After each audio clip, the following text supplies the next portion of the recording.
என்னையும் உனக்கு பிடிக்க செய்வார்.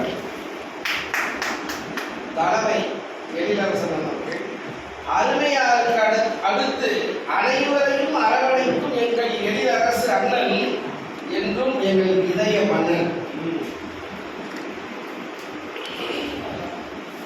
முதல்ல நேற்று நான் எழுதிய எழுப்பவனும் நீதான். அன்னையின் வயிற்றில் தவம் இருந்து அவனிக்கு வந்து இறைவனின் அடிமையானேன்.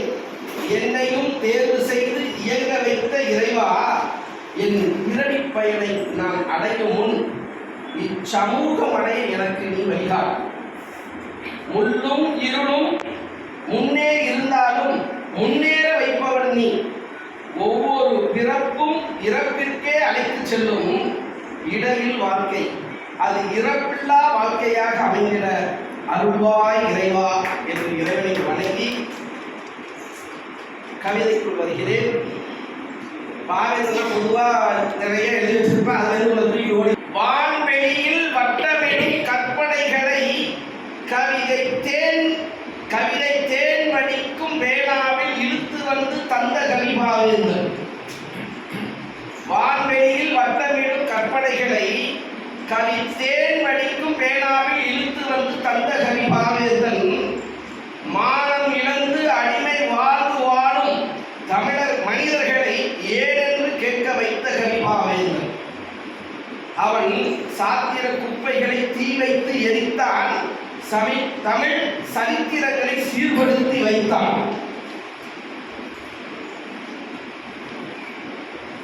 எங்கள் பக்தி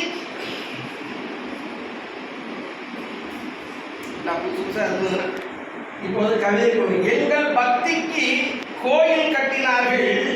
ஆமா, அவங்க விட்டுவிட்டாரா இருக்கும். எங்கள் பக்திக்கு கோயில் கட்டினார்கள், எங்கள் பசிக்கு ஆலை கட்டினார்களா? வாக்குறுதிகளில் இன்னும் இருக்கிறது, வாக்குறுதிகளில் இன்னும் என்றும் வாழ்கிறது வறுமை. வாக்குறுதிகளில் இன்றும் என்றும் வாழ்கிறது வறுமை.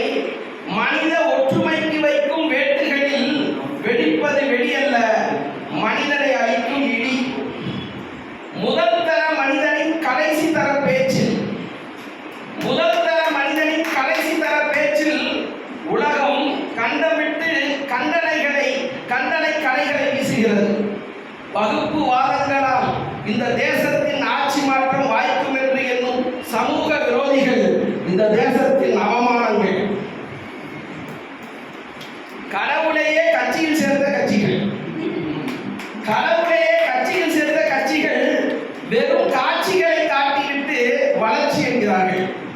தேவ வேஷமிட்டு சாத்தான்கள் வேதம் ஓதுகிறது ஓட்டுக்காக. ஓநாய்களின் கூக்குரலில் மனித ஆட்டு மந்தையில் ரத்த ஆறுகள். சமூக ஒற்றுமைக்கு சாவுமணி அடிக்க சண்டாளர்களை